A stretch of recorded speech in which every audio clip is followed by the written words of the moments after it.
KPU merasa bahwa dia itu melanggar Undang-Undang Perlindungan Data Privasi. Artinya asumsinya KPU kalau dia memberikan pada pasangan capres, maka pasangan capres itu akan menggunakan untuk sebuah tindak kejahatan. Gitu pikirannya KPU. Tafsir ini sama sekali menurut saya tidak benar. Ini skenario yang luar biasa dalam kemudian membenarkan kejahatan yang dilakukan melalui quick count yang tidak punya dasar dan tidak punya keyakinan berani membongkar siapa yang bayar dan siapa yang entry data, kapan entry datanya, di titik mana, itu kan harus dibuka.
Ya, jadi ini pengulangan 2019 saja ini, Om Lim ya. Dan karena gini, dimulai dari DPT yang tidak valid.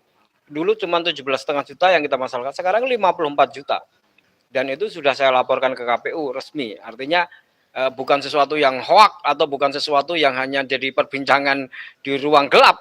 Saya datang ke KPU, saya laporkan 54 juta itu, saya minta validasi dan verifikasi, saya serahkan 54 juta itu terbaca semua, mereka sudah menerima, tapi kemudian mendapatkan jawaban-jawaban yang tidak masuk akal. Misalnya jawaban tidak masuk akal itu kan saya minta divalidasi, diverifikasi orang yang usianya 1030 tahun.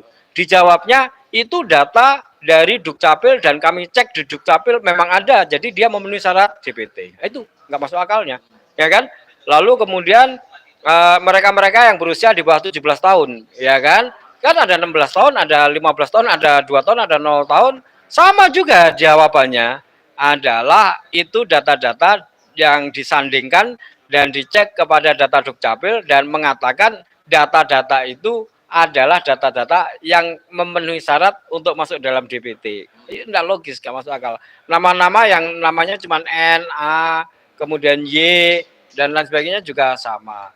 Yang paling parah adalah kemudian KPU itu menolak memberikan DPT final atau bahkan DPT kepada pasangan capres secara resmi. Mau klarifikasi apa ini benar sudah terverifikasi atau belum? Iya, jadi permohonan utama itu sebenarnya kita minta DPT dulu, ya kan. Yang kedua kemudian DPT paling update, ya kan gitu. Itu mereka menolak memberikan itu dengan alasan Undang-Undang PDP, Perlindungan Data Pribadi.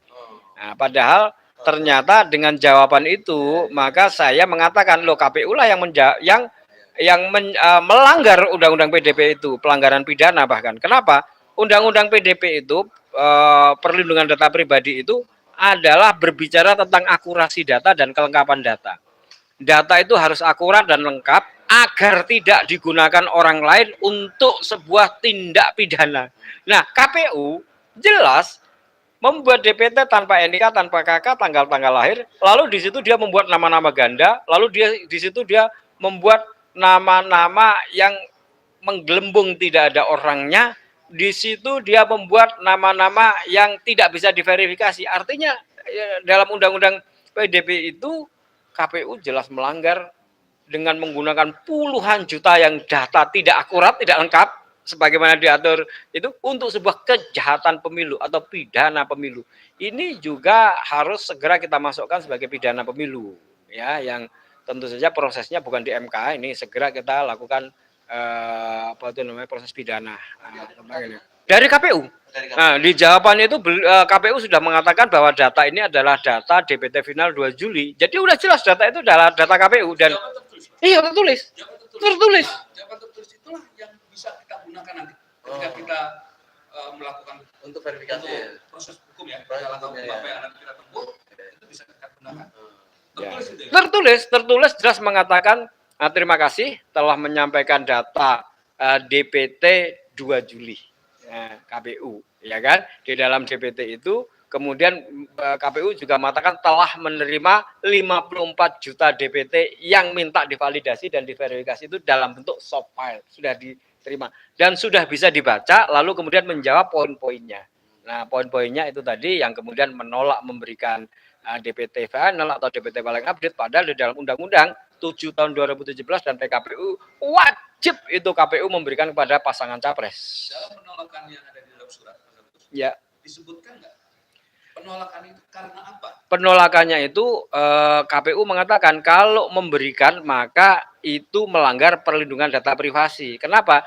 Karena ini terdiri dari data-data yang terdiri dari data-data penduduk Indonesia. Kalau diberikan kepada pasangan capres, maka pasangan KPU merasa bahwa dia itu melanggar undang-undang perlindungan data privasi. Artinya asumsinya KPU kalau dia memberikan pada pasangan capres, maka pasangan capres itu akan menggunakan untuk sebuah tindak kejahatan. Gitu pikirannya KPU. Tafsir ini sama sekali menurut saya tidak benar. Tafsir ini sangat tidak tepat. Kenapa? Loh, Undang-Undang 7 tahun 2017 itu justru memberikan hak kepada KPU untuk mengolah data itu. Data itu sebenarnya yang berhak mengolah kan Depdagri, dalam hal ini Dukcapil kan. KPU punya akses dan bisa mendapatkan data itu karena Undang-Undang Nomor 7, yaitu undang-undang yang khusus itu memberikan hak kepada KPU untuk menerima data itu, maka dia punya. Di dalam Undang-Undang 7 tahun 2017 itu pula ada hak partai politik peserta pemilu dan pasangan capres. Dan itu wajib diberikan. Lalu kenapa KPU mengatakan menjadi pasangan capres dan partai tidak berhak? KPU juga sama nggak berhak kalau memang undang-undang PDP. Tapi kan ini undang-undang khusus ini. Yang PDP kan undang-undang umum. Ini kan undang-undang khusus. Dan atas undang-undang itulah dia KPU mendapatkan data itu. Begitu juga pasangan capres. Untuk apa? Untuk kita sama-sama melakukan pencocokan penelitian. Apakah pendukung-pendukung kita itu juga anggota-anggota partai itu sudah masuk belum?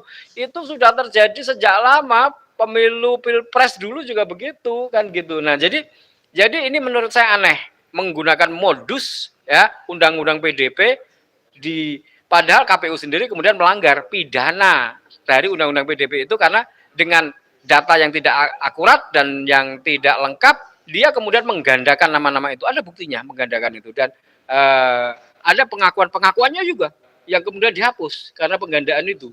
Lalu kemudian ada pengakuannya. Punya datanya nggak itu? Ada. Kan sekarang sudah dihapus. Iya ada. Kita sempat sebelum dihapus sempat untuk. Ada. Jadi di dalam DPT 2 Juli itu tercantum. Lalu kemudian ya waktu ditempelkan sudah hilang. Nah pada waktu ditempelkan sudah hilang itu mengatakan bahwa kemudian itu dihapus. Ada beberapa 1.200.000 atau berapa itu kan. Nah, tapi itu kan belum menunjukkan akurasi data. Kenapa? Kalau data itu harus dijawab dengan data. Kalau saya kasih 54 juta, minta diverifikasi, maka 54 juta itu dia verifikasi semua. Setelah kemudian kita lakukan itu, yang ini memenuhi syarat, yang ini memenuhi syarat, yang ini memenuhi syarat, yang ini memenuhi syarat. Gampangnya, simpelnya sebenarnya, ya dia lengkapi itu dengan NIK, KK, dan tanggal lahir. Simpel gitu. Sebentar, sebelum beliau ya, saya jawab, ini pidana bukan ke MK. Yang saya jelaskan tadi itu semua adalah pidana. Membuat DPT di mana tidak dengan data akurat dan terbukti DPT-nya itu menggelembung, mengganda, kemudian orang yang hurufnya namanya cuma 1 huruf, 2 huruf, umurnya itu merubah data itu pidana. Ya, begitu. Jadi ini pidana. Kalau pidana itu bukan ke MK. Jadi ini harus kita pidanakan melalui proses pidana pemilu. Yang kemudian tadi juga tentang adanya si rekap yang itu pidana, udah jelas pidana. Kenapa? Loh, saya sudah ingatkan kok melalui surat resmi kok. Saya sudah datang, sudah komunikasi dan laporannya ke Bawaslu. Bawaslu menindaklanjuti. Bukan Bawaslu, ke Gakumdu. Gakumdu. Ya, Gakumdu itu sudah pidana pemilu. Di situ memang tempatnya di Bawaslu. Ya, jadi saya kira ini kecurangan-kecurangan itu sudah masuk pidana. Ya, banyak yang pidana. Jadi jangan cuma viral. Kalau viral itu ya cuma rame doang.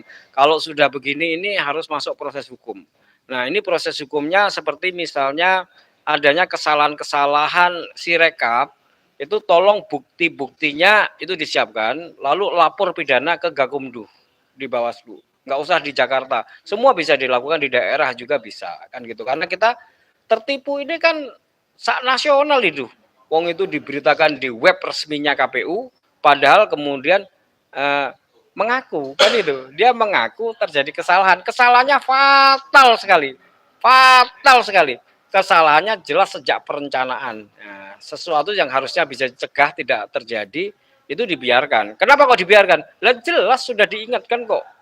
Jelas itu sudah terjadi di 2019. Dan pengakuan kesalahan tidak cukup dengan minta maaf. Nah, pengakuan kesalahan itu tidak menghapus peristiwanya. Let's say katakanlah kemarin ini analogi aja. Kemarin dia udah mukulin orang babak bundas masuk rumah sakit. Kemudian dia mengaku minta maaf. Oh, ya kan udah terjadi. Ya ini pidana kan? Kan gitu. Apalagi kalau misalnya mati yang dipukulin itu kan.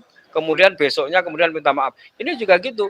Ini skenario yang luar biasa dalam kemudian membenarkan kejahatan yang dilakukan melalui quick count yang tidak punya dasar dan tidak punya apa itu namanya keyakinan berani membongkar siapa yang bayar dan siapa yang entry data, kapan entry datanya, di titik mana, itu kan harus dibuka.